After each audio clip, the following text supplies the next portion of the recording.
I have breaking news. I have breaking news. Whoa. This happened a few hours ago. Some people have picked this up. I haven't really seen YouTube, but whew, sorry. This breaking news is brought to you by good old tortilla chips, whatever brand you like. Um, these are just random ones that I was craving tortilla chips, and I was in the store in Market District, and I got them. So, anyways, so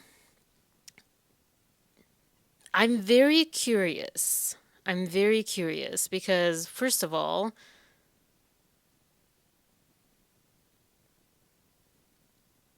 whoever uploaded this to Scribed said Baldini instead of Baldoni. So I'm not sure.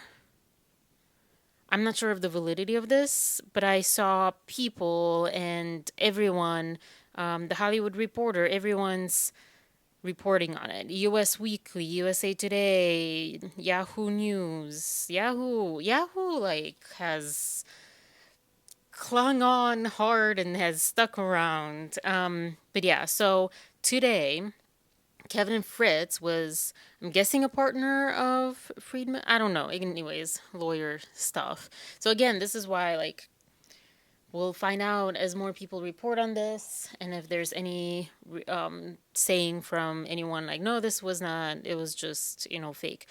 But apparently there's been, I'll link it below, a response to the gag order. Or, yeah, by Baldoni's team, like a pay judge, all due respect. So it says, Dear Judge Lyman, as counsel for Wayfair Studios et al., all the parties involved in this lawsuit, we write in response to the letter dated January 21st, 2025, from counsel for Lively et al., the Lively parties, concerning alleged extrajudicial statements. Contrary to the inflammatory allegations in the Lively Party's letter, counsel for the Wayfarer parties has not violated Rule 3.6 of the New York Rules of Professional Conduct. Rule 3.6a prohibits a lawyer who is participating in a civil matter from making extrajudicial statements that will have a substantial likelihood of materially prejudicing and adjudicative proceeding an adjudicative proceeding in the matter, end quote. Putting aside that no such materially prejudicial statements have been made, Rule 3.6d creates an exception that allows the lawyer to make statements, quote, required to protect the client from the substantial prejudicial effect of recent publicity not initiated by the lawyer or the lawyer's client, end quote, end paragraph. The Lively parties provided the New York Times with Miss Lively's otherwise confidential administrative complaint filed with the California Civil Rights Department and thousands of pages of original documents, including text messages and emails. See Megan Toohey, It Ends With Us, and the article. In its bombshell story, We Can Bury Anyone, inside a Hollywood smear machine, the Times regurgitated Miss Lively's allegations along with an array of cherry-picked, altered, and misleadingly spliced communications. The results have been utterly calamitous for Mr. Baldoni and the other Wayfarer parties who instantly became objects of public scorn and contempt. Already, the Wayfarer parties have been exiled from polite society and suffered damages totaling hundreds of millions of dollars due to Miss Lively's Scorched Earth media campaign. And this is where it's like, wow, to be in Hollywood, to have made it. That's the thing, too. Like, it's hard to make it to that level. And boom. The coordinated public drop of Miss Lively's administrative complaint and the Times story, which the Lively parties do not deny orchestrating, that's true. They did not deny that. Began a very much ongoing attempt to rehabilitate Miss Lively's image at the Wayfarer party's expense. Immediately after the Wayfarer parties filed their complaint against the Lively parties, counsel for the Lively parties described the lawsuit as, quote, another chapter in the abuse playbook, end quote, and Mr. Baldoni as an, quote, abuser. and see that article. As recently as 2 days ago, the Lively Party's council publicly described oh my gosh, I can't publicly describe the contents of video footage relating to Miss Lively's allegations as damning. Their statement continued, any woman who has been inappropriately touched in the workplace will recognize Miss Lively's discomfort. End quote. In the context of a media feeding frenzy initiated by Miss Lively, which has already caused sorry, which has already caused and continues to cause untold harm to the personal and professional lives of the Wayfair parties.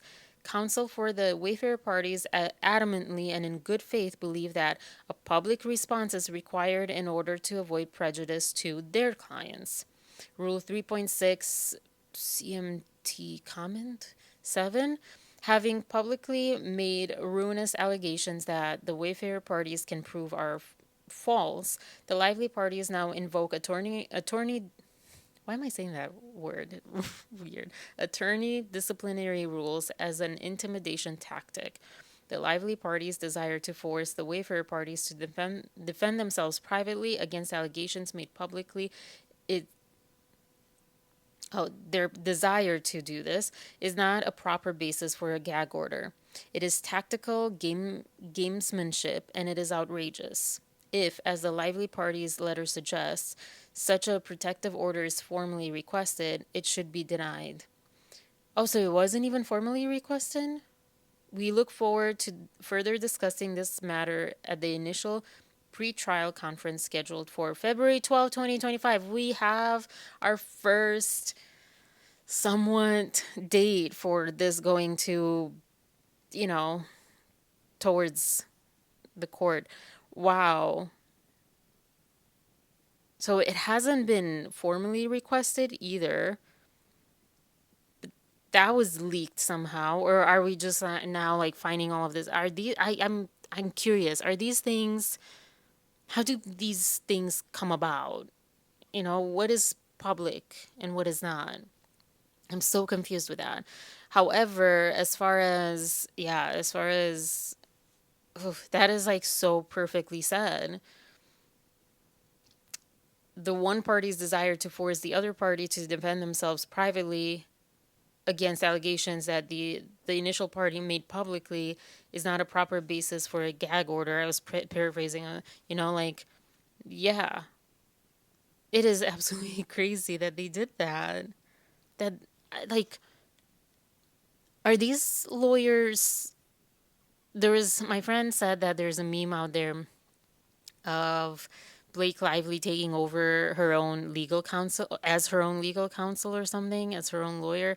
And it's starting to feel, I doubt it, but it's starting to feel like definitely either her legal counsel is and PR team, like they're all not actually seeing what's happening and wouldn't, they're not really good.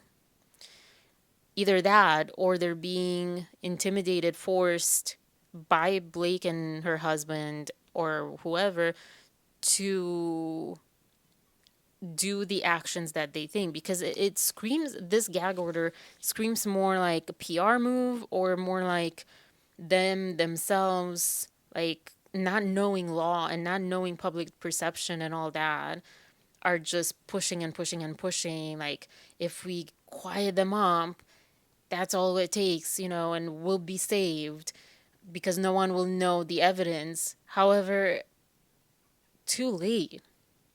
Too late. With this gag order, you've put a lot more people into the Justin, for Justin camp, or out of your camp at least. And you've made yourself look so much worse. And, now and so forth. Like, yeah.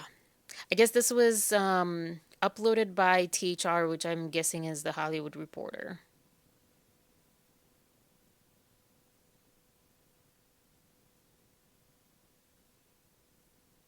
Or maybe it's just like no one. So take this with a grain of salt, but I do, until we know more that this is official, but I do think that last part is what I would imagine their defense would be against a gag order. Because yes, everyone has said this. Anyone who's had lawyers come on their show and so forth has said, like, she already made it public. So this is not going to go through because she already made it public. She initiated the public part, and he has every right to defend himself publicly, especially in his career and life and everything potentially being destroyed, and for now being really damaged as a result of that. Sorry, this was, however it was, but I just wanted to share that as it's breaking, I guess. I don't know. Is it? Let me know. Is this, by tomorrow morning, will this have been proven to have been doctored or whatever? Yeah, who knows? But yeah, I wish they would release some sort of website, even if there is a gag order going forward, but with things that have been so far been made public by Baldoni's lawyer to like share everything that's coming up, that is made public, already. But as a source of like confirming, yes, this is truly what it is. Is there such a thing? Let me know below. Cool. Have a great night, I guess. I don't know. Bye.